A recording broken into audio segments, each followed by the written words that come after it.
am, what I do, and thank you for inviting me here. My name is Bella Modi, and I specialize in communication technology in third world countries. I went to graduate school in this country. I am from India. And then I went back and worked for 8 years evaluating the impact of satellite television in India. Satellites were used to directly broadcast educational programming to villages in remote parts of India for the first time ever in the world in the mid-1970s. And I went back from graduate school and happened to land there at the right time in the right place and worked there for 8 years. And at the end of that period, then I came back and was a visiting professor at Stanford and taught at Stanford for 5 years, coordinating the graduate program in communication and development there. And when the administration changed and the funding for that graduate program ended in the early 80s, I moved to Michigan State University, where I run the Urban Affairs program, which is basically a poverty research center, and I'm a professor of telecommunication. I specialize in third world countries, as I said, so I teach courses on how to design media campaigns for nonprofit applications. So right now I consult for the World Health Organization and UNICEF on designing media campaigns to prevent the transmission of AIDS. That's something that I'm doing right now. I worked in Tanzania and in Ghana 2 weeks ago, and just got back from Ghana, and in India. And in June, we will be evaluating in Geneva how the AIDS prevention program is going.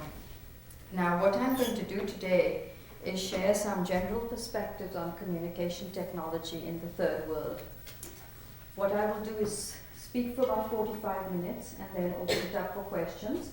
Also, if you would like to interrupt me at any point, please feel free to do so, because the whole idea is that I communicate what I have in mind, and there's no way that I will do that if I have no clue whether I have you with me or not. So feel free to interrupt. Haven't I seen you before? Me? Yes? Yes, I think so. Okay. So let's then begin by defining terms. We're talking about communication technology in third world countries. What do I mean by communication technology? You can since I'm a social scientist, I don't look strictly at the hardware. So if I look at the elements of communication systems, I'm looking at radio, television, print media. I'm looking at audio cassettes. I'm looking at video cassette recorders. I'm looking at computers. I'm looking at satellites. I'm looking at cable systems. All of those are communication technology, including overhead projectors. Okay? So now when I look at them, I'm not interested in them as pieces of hardware alone. That's very important. What I'm interested in them is how they're owned and operated in a particular country, how they're financed, how they're managed, what kinds of professional values are associated with that particular configuration of hardware. Then I'm interested in the training that went along with it, the professional values that were transmitted during that training. I'm interested in the hardware and the programming, the software, whether it's TV programming, radio programming, computer programming. Then I'm interested in who benefits from this configuration. Okay, so when I talk about communication technology, then I'm talking about all of these elements of communication systems. Okay, then we're also talking about the convergence of these communication technologies. Previously, we used to talk about radio and television and print as if they were all separate. Now, increasingly, computers and telecommunication systems are converging so that you have a new form of technology that's extremely powerful, and you can't make the distinction between video and audio and data and voice telephony. All of these things are carried as digits on the same transmission link. And that is a new form of communication technology that we should bear in mind also when we're talking about third world countries. Now, given that's what I mean by communication technology, what do I mean by the third world? Frequently you hear about 2/3 of the world's population living in Asia, Africa, Latin America, the Middle East, and the Caribbean. Those are the people I'm referring to. Now, where did this, so that includes me. It also includes Native Americans, blacks, Chicanos who live in this country, Hispanics who live in this country. Now, where did the term third world come from? This is analogous to the term third estate. It's a pre-French Revolution term, so it's not a term that was invented 50 or 60 years ago. And it was defined as all those who did not belong to the nobility or the clergy. It was coined by French authors then, and it refers to all those who did not become privileged by the progress of the dominant economic system. And today the dominant economic system is a profit-maximizing economic system we refer to as capitalism. So all those who are marginalized, who don't benefit from the capitalist system, see themselves as the third world. Now, this capitalist system is not only an economic system, it has political and cultural ramifications. Okay, now let's then look at, given that that is the third world, what do we know about communication technology in this third world? We have a lot of rhetoric and we have a sense of reality, and I'm going to counterpose those two for you. Would somebody tell me when 45 minutes is up, like at 8:45? Would you give me a sort of a hand signal? Thank you. Because I can, since I teach courses about this and have researched this for 20 years of my life, I talk on and on and on. Okay. So the rhetoric about communication technology in the third world tends to be technology-centered and tends to be idealistic. This rhetoric dates from the sort of the mid-1950s, when a political scientist at MIT wrote a book called The Passing of Traditional Societies, The Modernization of the Middle East. It's a guy called Daniel Lerner. And Daniel Lerner credited the mass media in the Middle East for the passing of tradition, the modernization of the Middle East. Now, this book was critiqued a lot by political scientists, but people in communication research and people in UNESCO. UNESCO is the UN Educational, Scientific, Cultural Organization, based in Paris, headquartered in Paris. And in the mid-50s, UNESCO was dominated by very idealistic, liberal American journalists for the most part. So when Daniel Lerner wrote this book saying that the mass media could modernize the Middle East, these well-intentioned liberal educators, Americans for the most part, who were running UNESCO at that time. Now the configuration of UNESCO is quite different 20 years later, okay? They were extremely excited. They wanted to use their journalism skills to transform the suffering third world as they saw it. And they felt, well, if the press can do this and radio can do that, maybe we should systematically start introducing radio and television into the third world. And the ideology was that, well, the reach of those systems will leapfrog distances. It will leapfrog differences in literacy. And maybe we should use radio as a third world medium and start educating large groups of children in primary school, start doing adult education, start doing agriculture extension and health education, all of these kinds of things. So the idea was, one was massive reach. The second was high quality. You get the best teacher in Zimbabwe, put them on the radio, and this best teacher of mathematics would teach math to remote schools that have no math teacher.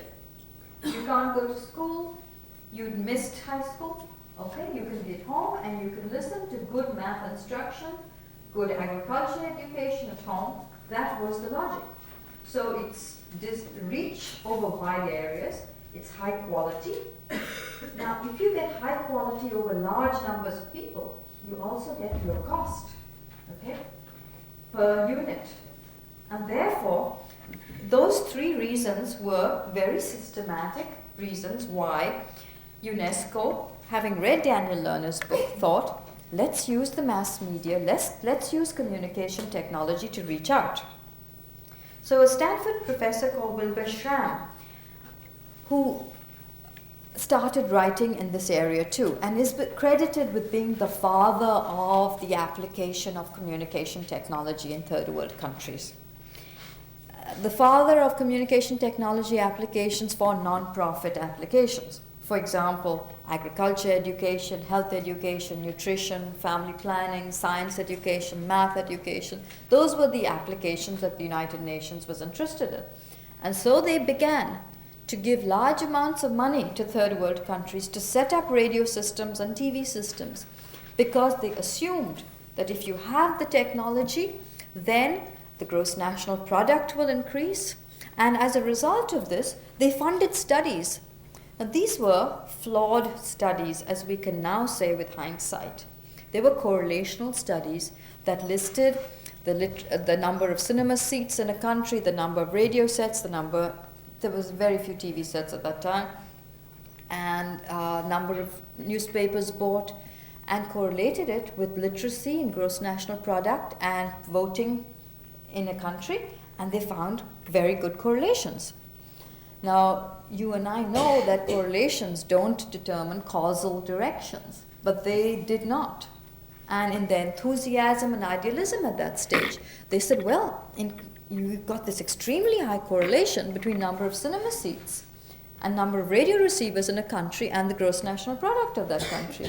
Therefore, if the GNP goes up as a result of the higher TV radio sets and press readership, then we can assume that they caused it. But they were reading the data wrong, but that it's a historical accident, and that's what happened. Okay, so now we have non-profit education implicitly being financed by government. That is part of the rhetoric that goes with the introduction of radio and television and press systems into third world countries. So in school and continuing education, who can say that that's a bad thing? And you have a new intervention being financed by the United Nations, and therefore you say, great, we would be happy to have a radio system or a TV system that does those things. Then to add to it, because of this, the US Agency for International Development, which is where many of your tax dollars go, the US Agency for International Development started putting in money for radio and TV systems for programming in these areas to promote health education and nutrition education and math education. Okay. Then you have third world countries chipping in and saying, yes, we like the idea not only for education, but we like it for, and some of you may be familiar with this term, national integration. Okay? The third world countries were formed as accidents, depending on how colonizers cut up countries. And Africa is the worst illustration of them. And so you have tribes, regions that never belonged together historically, that were distorted in some fashion and left by the colonizing country that gave independence to that society. And so you have groups that don't get on with each other. And so the ruling party thought, well, let's use radio and TV programs to reflect the culture of one part of the country to another part of the country, and then people will understand each other's cultures, and as a result, we will get integration of this country that is pulling at the seams because of all the different groups that constitute it, who historically never belonged together. So that was the logic. Now again, with hindsight, you can look at this and you can say, how naive. Whether people feel a sense of belonging doesn't depend on cosmetic words and images on a radio screen or a TV screen. That's too simple. There are historical antagonisms that go back to 300 years of war and to all kinds of incidents people remember and different language differences. But this was part of the rhetoric of introducing communication technology in third world countries. Then you had the governments also saying, let's introduce radio and television for cultural survival. There are tribal groups that are aboriginal to this society that we don't know anything about. And therefore, let's get these cultural groups to document their songs and dances on film so that we will be able to preserve this culture almost in mothballs, in words and images. Let's put this in. So that was part of the rhetoric that supported it. Now let's look at the reality that we have found. Now the reality has been the following. We talked about education when we talked about communication technology being introduced in the third world. The reality has been commercial applications. As radio and TV sets were introduced by UNESCO and USAID and other well-intentioned aid agencies, what happened was that third world governments could not support them. The financing and ownership were initially imagined to be run by the government. And what third world countries did was they stuck on to the ownership, but the financing has become increasingly private sector financed and commercially supported through advertising. And as a result of this, what has happened is that you've got audience maximizing, box office enhancing programming on radio and television. Okay? Now, remember that on the one hand, we talked about educational programming. Educational programming, and I'm speaking in broad strokes because we have 45 minutes. There are differences between Asia, Africa, Latin America, and the Caribbean. But unfortunately, I will answer those questions in the question time if you're interested.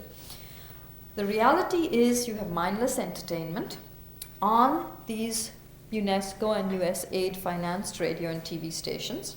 You have advertising that domestic corporations and foreign corporations advertise. And you'll see the consequences of foreign advertising in this one program that I'm going to show you a few minutes of. Some of you may have heard of the Nestle advertising campaigns for infant formula. And what has happened is that Nestle produces a lot of baby food. There are not enough babies being born in the United States and Western Europe to sustain the baby food production line. And the third world is where the babies are being born, so it makes sense to advertise the Nestle baby food.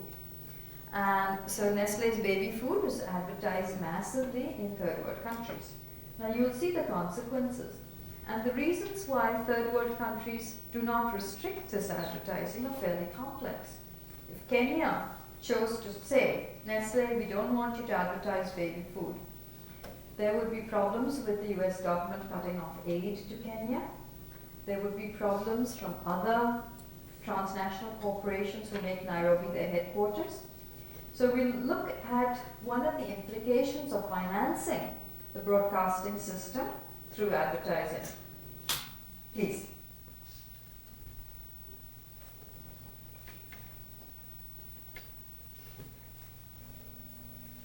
Not only the babies are victims, their families are financially weakened, and the economies in developing countries are burdened by expensive milk powder imports. No country can really afford to replace a product such as mother's milk, produced in every country at low cost, in sufficient quantities, and of incomparable quality, with an expensive, inferior, and even dangerous artificial product.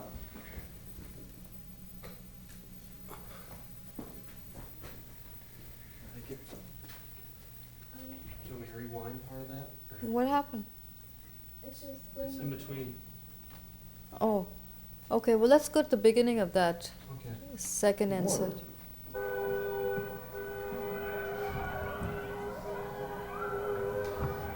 What is this about?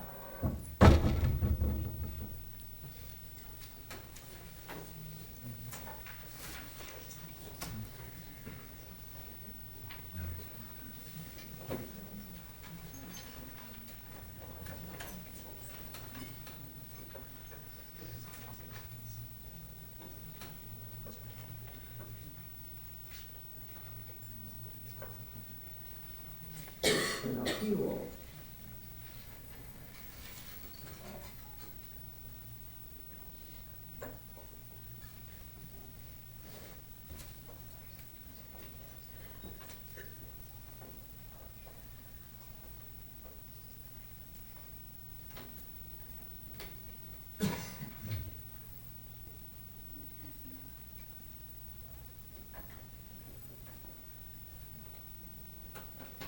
not different from other big city slums in the third world. They all harbor poverty. Electricity and running water are unknown in these shacks. Few people have regular work and money is scarce. They only have the hope for a better life, for a small share of the progress taking place around them, which at the moment is out of their reach. So they reach for the small symbols of progress, like powdered milk and a feeding bottle. These represent prosperity and modern living. A 10-week-old baby will need 3 of these cans per month. Soon it will need 4. The price for these cans often corresponds to a third or a half of the family's monthly income here. But this mother believes that it is the best for her baby, and she scrapes together what money she has. To make drinkable milk out of the powder, one must follow the instructions exactly. Wash the bottle and teeth in soap and water. Rinse in clean water. Place them in boiling water to sterilize them. Wash your hands before preparing the feed. The water must be boiled when you add the powder. Make sure you add exactly the right number of spoonfuls. Keep the bottle and teeth away from dust and flies. Very strict hygiene is necessary. Any neglect on your part may make your baby ill. Reality in the slums, however, is different. The water from the common tap is seldom drinking water.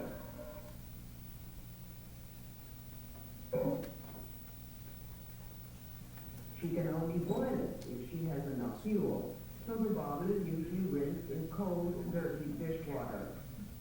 How can she know what sterilizing means and what it does? Perhaps she boiled the bottle once when it was new and thought that she need not do it again. The way the mixture is made up depends less on the instructions on the can than on the parent's income, and that is rarely sufficient for 3 or 4 cans a month, especially when many children have to be fed. So she dilutes the milk. Nobody told her that this is harmful. As long as the liquid is white, it is milk, and all right, so she assumes.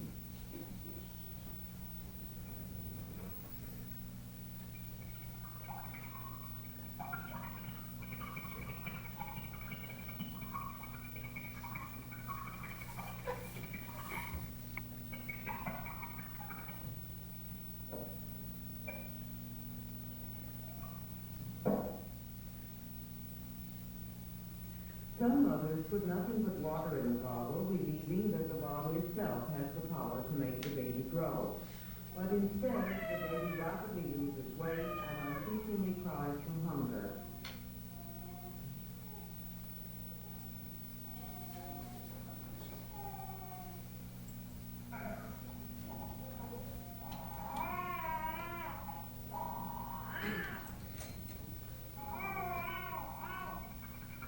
While the mother works, the oldest daughter usually takes care of the baby. She knows even less about the dangers of the bottle. She therefore probably dilutes the milk even more, and thus the child gets only lightly colored water for weeks on end. Water and bottle, moreover, are contaminated, and so the milk, often prepared in the morning to last through the day, becomes a breeding ground for bacteria, which find little resistance in the small, weakened body. Since the minimal calorie requirement is not provided, malnutrition sets in. Diarrhea and vomiting occur, infections of the skin, ears, and throat. Without immediate medical attention, the baby soon will die of malnutrition, infections, and dehydration. For the parents, this is all inexplicable because they believe that they have done the best for their baby. In the rural areas, the picture is often similar. More and more mothers here are also reaching for powdered milk and the feeding bottle, since both are available in every little village shop. Someone convinced this mother that she could not breastfeed, but in reality, such cases are extremely rare. All too often, mothers squeeze out their own milk and throw it away, while at the same time they bottle feed their babies with diluted and contaminated artificial milk. Here in the country, everything speaks against the bottle. mother could take her baby to work with her, and even during her work in the field, she could easily breastfeed. Bottle feeding, on the other hand, requires much hard work. Water is usually precious and has to be brought long distances. In this case, water is abundant, but one can hardly call this muddy liquid drinking water. Still, people drink it unboiled because there is nothing better, and they don't know otherwise.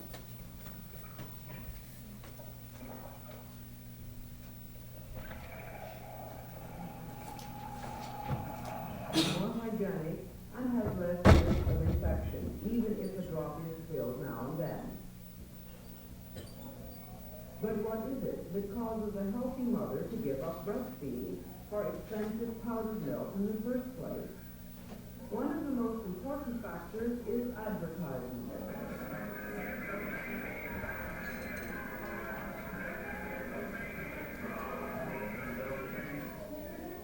Radio spots, posters, and calendars suggest to mothers that powdered milk is at least as good, if not better, than their own.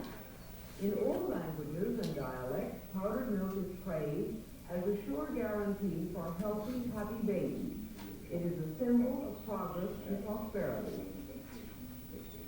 Even hospital walls are plastered with posters and calendars advertising the company's products. In return, the firms donate large, publicity-effective packages of their milk for clinical use. Free kits with sample milk, bottles, and color brochures are given away to mothers outside and even inside maternity wards. In comparison, the resources which doctors and health services have to promote breastfeeding are rather limited. A few black and white posters, but primarily the tireless efforts of nurses and doctors at the clinic who explain, advise, and educate. They are often the only lobby the babies have. While they reach only relatively few mothers, and usually only after the babies are in a critical state, advertisements are everywhere, in the city slums and in the countryside.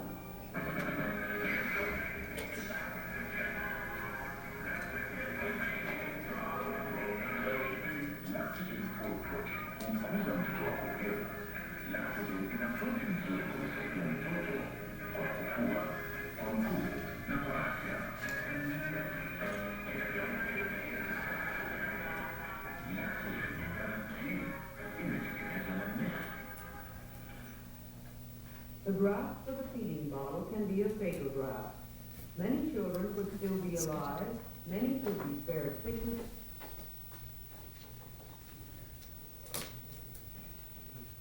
Okay, I think we're running out of time, so I will cut that shorter, but you got the point I was trying to make, that you need the advertising from Nestle to finance the radio system, which is why the government of Kenya takes the advertising. So you're damned if you take it and you're damned if you don't. Okay, a second realistic consequence, apart from the consequences of advertising, are the domination by the ruling political force, whether it be a party or a military regime. Because as I mentioned to you, the ownership of these new communication technologies that were introduced in the 60s continues to be government, even if financing has become increasingly commercial. So when you have government owning the radio and TV systems, you have the political domination of the ruling party or the ruling dictator or whoever is in power. And that is an implication.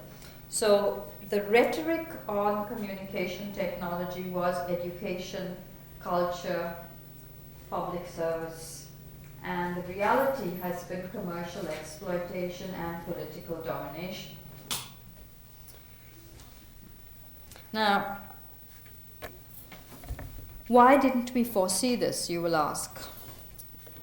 How did all of this happen? I think there were two things that we neglected when we were making these idealistic projections about communication technology working miracles in third world countries. One was we neglected to look at the costs and what the implications for operational costs were. UNESCO and USAID gifted the radio and TV stations, so capital costs were covered. But who pays for the system running from day to day? Those costs were not factored in, and third world governments, with their increasing indebtedness, did not bear that in mind, which is why they've had to take recourse to commercial advertising to run the systems. The second thing was that people thought of radio and TV systems, computer and flip charts and everything, as if they would be dropped into a society without any awareness of the context of that society that surrounds it. So you don't have a radio system installed in a vacuum and you expect radio in Zimbabwe to function the same way as radio in England, just because Zimbabwe was a colony of England for many years. So what I have drawn for you is a contextual framework. The position I take is that we should look at communication technology in the context of the country. So radio won't be the same when USAID gifts it and Stanford goes in as an advisor to Jamaica and helps Jamaica to set up a community radio station, which is what I did for 3 years on contract. The kind of system you set up is quite different from the system in India or the United States, because you're talking about Jamaica. Therefore, what I've done is I would like to urge people who are designing communication technology systems in third world societies to bear in mind the scientific and technical context, the socio-cultural context, the economic and political context. Here these are illustrations of the environment that constrains and surrounds and conditions how communication will be owned and operated and financed and who it will benefit and what programs will be made. Now you will say, of course this is logical. We can all see these things in hindsight. What I urge then is that in each of these dimensions, and you might add additional dimensions, that it's necessary to look at foreign forces in the science and technology area, national forces at the headquarters of the country, and local forces in the country. So in terms of space, I break these 3 levels of space up: foreign, national, and subnational, for each of the major factors that I urge we look at. And then I urge that we look at it over time. What I try to say is the politics and the economics and the culture of the society will influence how the communication system is organized. And this communication system will in turn have impacts on this context that produced it. So I have these effects that then feed back. If you have certain political consequences of organizing a system in certain fashion, the political powers that be, if they don't like the consequences, will provide instructions on how to change the management or the professional values of the system. So I build in time as a variable. And I say that we shouldn't look idealistically at the hardware and say, we will look at the hardware because it's a magic multiplier, because it can reach so many people physically over time with theoretically high quality programming. We should look at all of those ideals as they're constrained by who owns and operates the system, who gifts the system, what are the politics of the society, the economics, the culture, the science and technology. So that is a contextual framework that I would urge you look at. I will give you some examples of how these forces in the context have conditioned communication technology in projects that I have worked on. In one Caribbean country, radio telephones were gifted by USAID to an agriculture community radio station. The idea was that extension workers who are in the boondocks, far away, should be able to call in to the agriculture radio station and tell them what's happening in the remote areas, so that this radio station gets information from the remote extension agent, who can then say, hey, this is what's happening in my community, and this can go out on the air right away. So radio then really is programmed by the grassroots to some extent. Now what happened was, theoretically, we needed a technical way extension agents far away could communicate to the radio station. So we thought of radio telephones. We distributed the radio telephones. They were gift donated by USAID. And what happened was the chief of the extension agents told them that they could not communicate directly with the radio station, even though they had the technology, because the hierarchy was such that they were the bottom rung. It's the head of the extension communication system in the Department of Agriculture who will call the station manager at the radio station if he or she has anything to say to the radio station.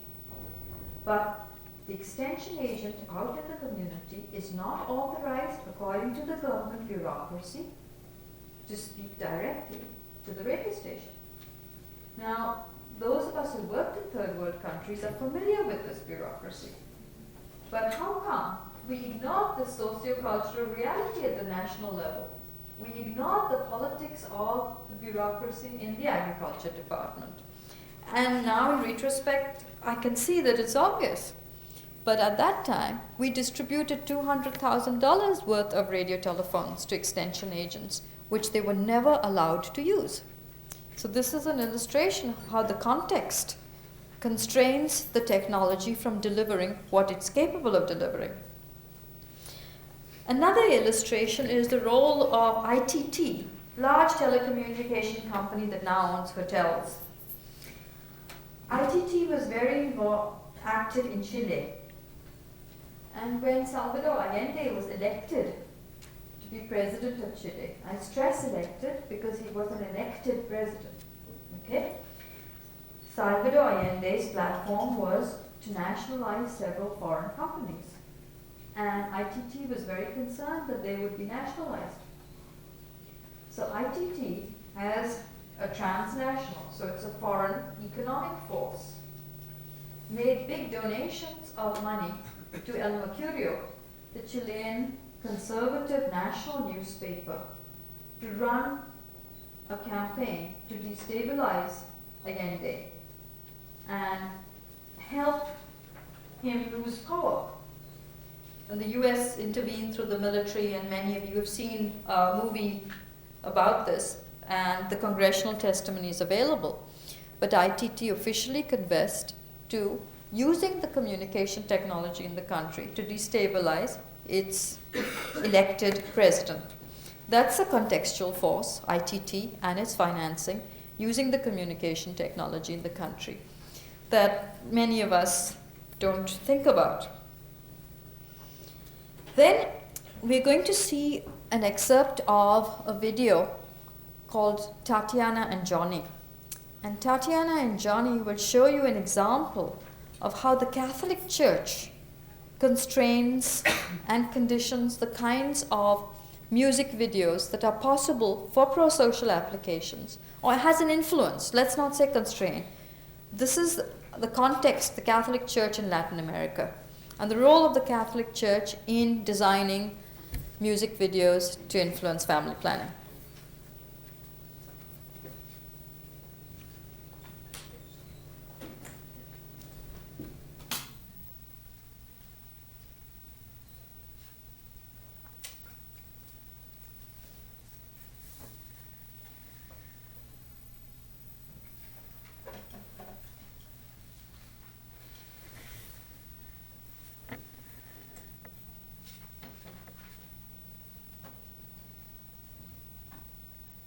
Borders.